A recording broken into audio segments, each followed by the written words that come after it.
धन निरंकार जी, आज एक अलग सवाल मन में आया है।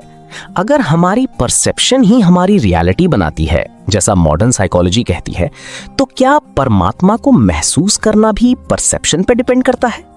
धन निरंकार जी महात्मा जी, बहुत ही गहरा और आधुनिक सोच से जुड़ा प्रश्न है। देखिए, परसेप्शन यानी हम चीजों को कैसे देखते हैं। परमात्मा तो हर जगह है, लेकिन हम उसे उसी तरह अनुभव करते हैं जिस तरह हमारी समझ तैयार होती है। मैं आपको एक छोटी सी कहानी सुनाती हूँ। एक ही बगीचे में दो लोग जाते हैं। एक व्यक्ति फूलों को देखकर खुश हो जाता है, दूसरा व्यक्ति कांटों को देखकर परेशान हो जाता है। जगह एक ही थी, सच्चाई एक ही थी, लेकिन अनुभव अलग अलग थे। इसी तरह परमात्मा यूनिवर्सल है, लेकिन उसका अनुभव पर्सनल हो जाता है। और यही भाव हरदेव वाणी में आता है, हे अविनाशी, परम प्रकाशी, निर्गुण निराकार। वो हर जगह है, लेकिन उसे देखने के लिए हमारी नजर तैयार होनी चाहिए। बहन जी, न्यूरोसाइंस कहती है कि हमारा ब्रेन वही चीज नोटिस करता है जिस पर हमारा फोकस ट्रेड होता है। तो क्या हम परमात्मा को इसलिए मिस कर देते हैं क्योंकि हमारा ध्यान हमेशा बाहरी चीजों पर रहता है? बिल्कुल महात्मा जी, आपने बहुत ही प्रैक्टिकल और साइंटिफिक बात उठाई है। हमारा ध्यान आजकल रिजल्ट्स पर है, मनी, सक्सेस, स्टेटस, लेकिन सोर्स पर नहीं है। एक उदाहरण देखिए, एक बच्चा टीवी देख रहा है, उसे कार्टून दिख रहा है, लेकिन उसे ये नहीं दिखता कि पीछे इलेक्ट्रिसिटी है, सिग्नल है, सिस्टम है। उसी तरह हम जीवन देख रहे हैं, लेकिन उस शक्ति को नहीं देख रहे जो इसे चला रही है। और जब हम सोर्स को इग्नोर करते हैं तो कनेक्शन कमजोर हो जाता है। इसीलिए वाणी कहती है, जब ये धरती अंबर न थे, यानी जो पहले भी था वही असली है। बहन जी, क्या अहंकार या ईगो ही सबसे बड़ा कारण है जो इंसान को परमात्मा से अलग महसूस कराता है? जी हाँ, अहंकार सबसे बड़ी दीवार है। एक छोटी सी कहानी। एक व्यक्ति नदी के किनारे खड़ा था और कह रहा था, मैं बहुत बड़ा हूँ, मैं सब कुछ कर सकता हूँ। तभी वो पानी में गिर गया और तुरंत मदद के लिए चिल्लाने लगा। जब तक सब ठीक था, मैं बड़ा था, जब मुश्किल आई, मैं छोटा हो गया। अहंकार हमें इल्यूजन देता है कि हम ही सब कुछ हैं, लेकिन सच में हम एक बड़ी शक्ति का हिस्सा हैं। जब मैं कम होता है तो वो यानी परमात्मा दिखने लगता है। बहन जी, क्या मेडिटेशन और माइंडफुलनेस ही परमात्मा तक पहुंचने का रास्ता है? मेडिटेशन और माइंडफुलनेस बहुत अच्छे टूल्स हैं, लेकिन ये मंजिल नहीं है। एक उदाहरण, अगर आप कमरे की सफाई करते हैं तो कमरा साफ हो जाता है, लेकिन इससे घर का मालिक नहीं मिल जाता। मेडिटेशन मन को शांत करता है, लेकिन परमात्मा का अनुभव तब होता है जब समझ जुड़ती है। इसलिए सिर्फ साइलेंस नहीं, करेक्ट अंडरस्टैंडिंग भी जरूरी है। बहन जी, क्या परमात्मा को महसूस करना कोई प्रैक्टिस से आने वाली स्किल है? नहीं महात्मा जी, ये स्किल नहीं है, ये अवेयरनेस है। स्किल में रेपिटेशन होता है, अवेयरनेस में रियलाइजेशन होता है। एक उदाहरण, आपको रोज याद दिलाना पड़े कि सांस लेनी है तो वो स्किल होगी, लेकिन सांस अपने आप चलती है क्योंकि अवेयरनेस नेचुरल है। परमात्मा भी ऐसा ही है, वो पहले से है, बस हमें उसे पहचानना है। बहन जी, क्या दुख इंसान को परमात्मा के करीब लाता है? दुख हमें परमात्मा के करीब नहीं लाता, दुख हमें हमारे अंदर के खालीपन से मिलाता है। एक आदमी था, बहुत सफल, सब कुछ था, लेकिन कभी भगवान को याद नहीं किया। एक दिन सब खो गया, तब उसने पहली बार ऊपर देखा। दुख हमें याद दिलाता है कि हम अकेले नहीं हैं, हमें किसी सहारे की जरूरत है।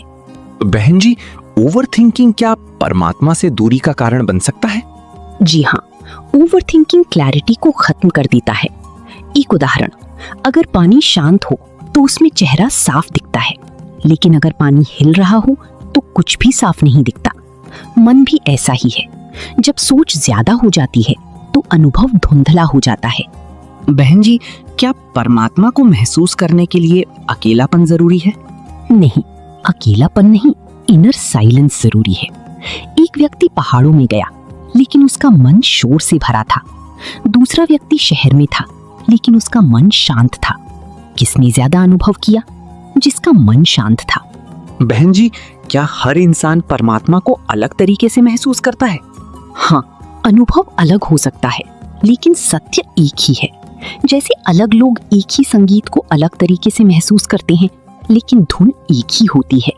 बहन जी, क्या ग्रैटिट्यूड, शुक्राना सच में इतना पावरफुल है? बहुत पावरफुल होता है महात्मा जी, बहुत। एक छोटा सा रियल लाइफ एग्जाम्पल। एक व्यक्ति हर समय शिकायत करता था, हर चीज में कमी ढूंढता था। दूसरा व्यक्ति हर परिस्थिति में शुक्राना करता था। दोनों की जिंदगी में प्रॉब्लम्स थीं, लेकिन फर्क क्या था? एक अंदर से भारी था, दूसरा अंदर से हल्का था। शुक्राना मन को साफ करता है, और जब मन साफ होता है तभी परमात्मा का अनुभव होता है।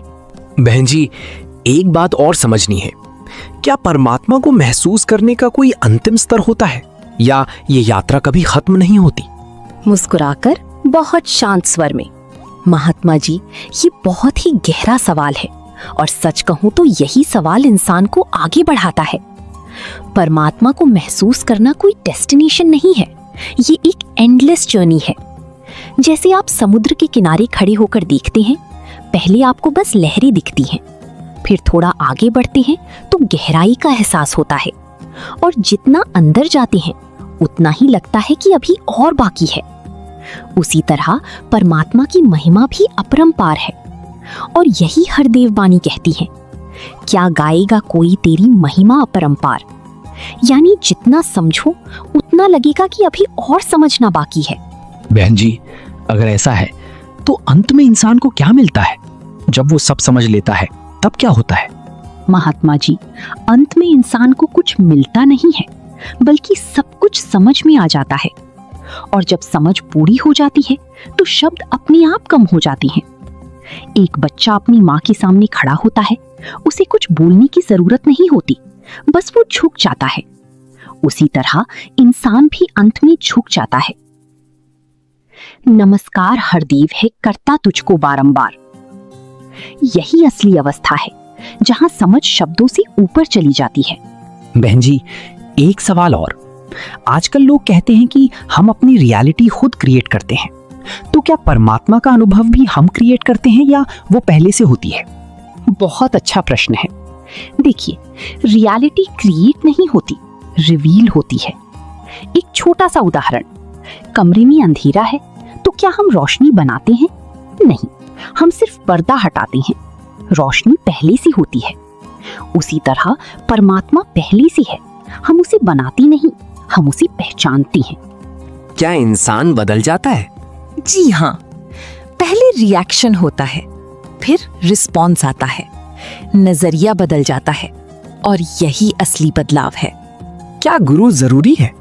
बहुत जरूरी है। गुरु रास्ता दिखाता है, वरना इंसान भटकता रहता है। मूवमेंट या प्रोसेस? दोनों। पहचान एक पल में, जीना पूरी जिंदगी में। डर खत्म होता है? कम हो जाता है, जैसे रोशनी आते ही अंधेरा भागता है। सबसे आसान तरीका? जागरूकता, शुक्राना, सेवा। अंत में तेरा रुतबा सबसे ऊंचा, जग की सिरजनहार। नमस्कार हरदेव है करता तुझको बारंबार। सब वही है, हम उसका हिस्सा हैं, और वहीं से असली जीवन शुरू होता है। साथ संगत जी, अगर आपके मन में भी ऐसे सवाल हैं तो कमेंट जरूर करें, और सब्सक्राइब जरूर करें, ताकि ऐसे ही डीप कंटेंट मिलता रहे। प्यार से कहना जी, धन निरंकार जी। प्यार से कहना जी, धन निरंकार जी।